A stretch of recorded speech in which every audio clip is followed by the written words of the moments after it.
Hello and welcome back to the final of my series of videos on Bangkok's incredible Chatuchak plant market. Happy New Year!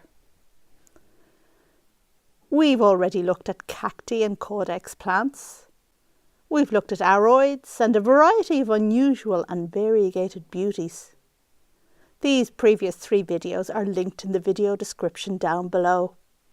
Today, however, we're focusing on the orchids of Chatuchak market.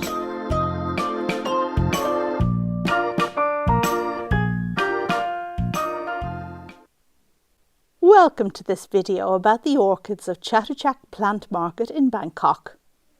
I'm Rachel from Douentza Garden in Ireland, but this video takes us all the way to Thailand, where we'll feast our eyes on dendrobiums, vandas, native Thai miniatures, South American cattleyas, and the single rarest specimen orchid you're likely to see anywhere this year.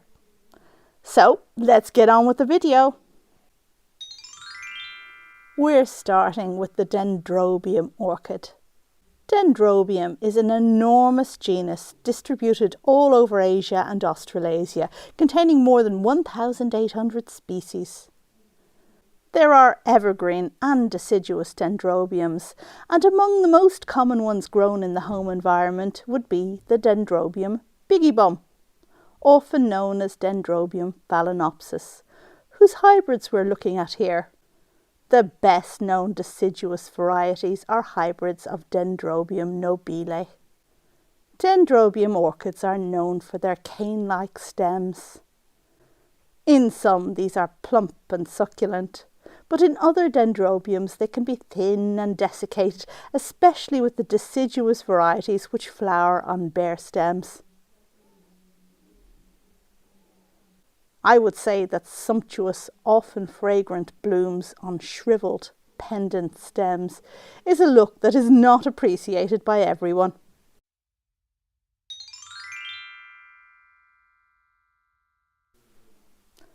We are now perusing the Vanda orchids, another group from Asia and Australasia that contains about 90 species.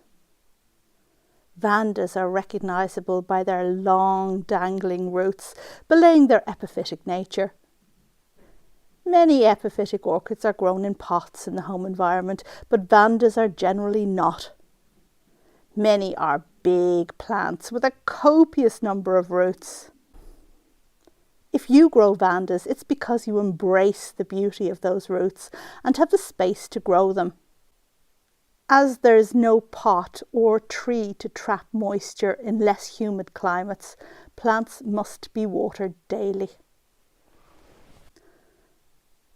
You'll sometimes hear the term ascocenda used to describe the smaller vandas.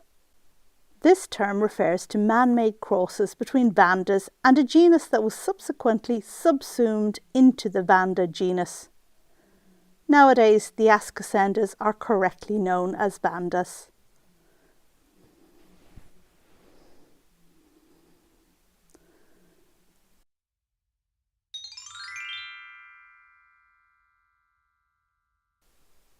Leaving aside the vandas, we now come to a very interesting vendor who specialises in miniature orchids, all mounted on wood.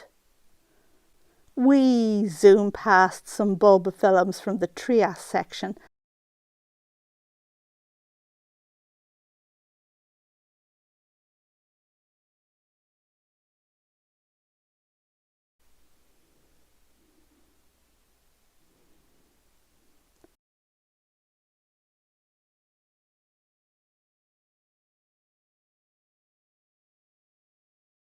and end with bulbophyllum moniliform from Assam in India. Here's that trias section bulbophyllum that we rushed past earlier, this time in bloom with its tiny yellow flowers. This is an orchid that is native to Thailand, but the vendors are using its old name on the label. This tiny dinky flower belongs to bulbophyllum meson, which is also native to Thailand. I don't detect any bad smell on these flowers, as is the case with many bulboflowers. And here we have a tiny sarcocylous relative in bud. This one has a monopodial growth habit and will produce yellow or green flowers. It's from Thailand and Yunnan in China. I cannot, of course, buy any of these plants as the vendors don't provide CITES certification for export abroad. CITES certification is important to ensure plants are not illegally collected and that you don't spend time in a Thai jail. It would be hard for me to visit this market and not look at the Cattleya orchids. Anyone who follows my channel for a while will know that these South American beauties are my absolute favourites among orchids. The genus is correctly pronounced as Cattleya, as I'm regularly reminded in my comment section. But however you say it, these are spectacular orchids, often bred for large blooms in a rainbow of colours and with a heady scent. I decided not to taunt myself by checking out the prices.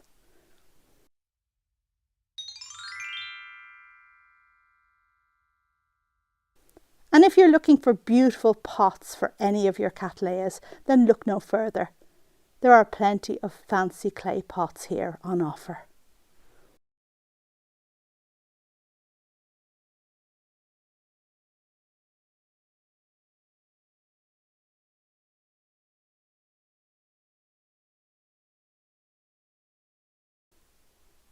Moving on to a few different genera of orchids, we can see lots of moth orchids or phalaenopsis here. This isn't so interesting as they can be bought everywhere. But this is interesting. Here we have flasked orchids for sale for 350 Thai baht. That's just over $10. And look how many you get. These are Rhincostylus, a genus related to vandas. I didn't check with this particular company, but I did buy tissue culture Aroids from another company, and they provide CITES certification for taking their plants abroad. So this company might provide CITES certification if you pay a visit to their nursery. Incidentally, prices when you order from abroad are higher than you'll pay for the same plants if you buy them here in Thailand. Next up we have Tolumnias, selling for 120 Thai baht or $3.50. Little cuties related to Oncidium orchids. And then over here we have the terrestrial Ludicea, the jewel orchid, some of which are native to Thailand and Malaysia.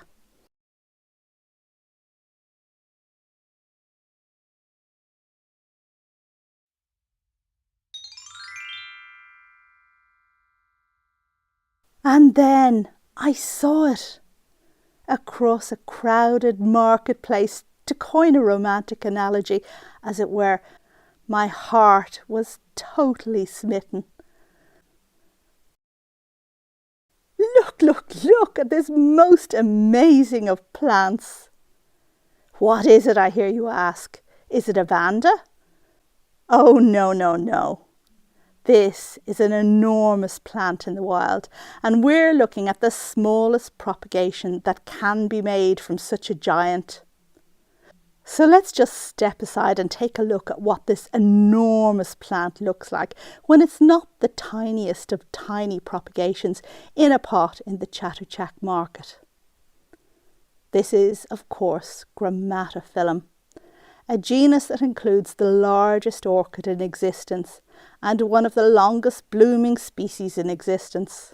Grammatophyllum is rare in home cultivation because of its enormous size, and the variegated form we see here today is rarer still.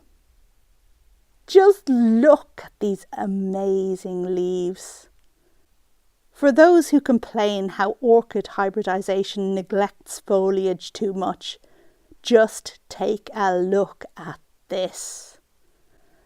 And just for pig iron, I had to ask how much such a wonder would cost. The answer is 2,000 Thai baht. That's $58. Finally, before we leave, I thought you might like to see how some of these stalls close up for the evening.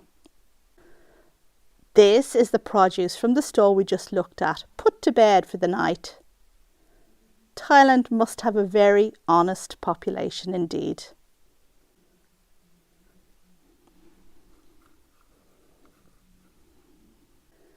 And now it's coming on time to wrap this video up. I hope you've enjoyed my 4 video visits to Chatuchak Plant Market in Bangkok. If you missed any of the other 3, you'll find them linked in the video description and also here at the end. Do also check out my video on Rafflesia, the largest flower in the world, because I was lucky enough to see and smell it in Borneo.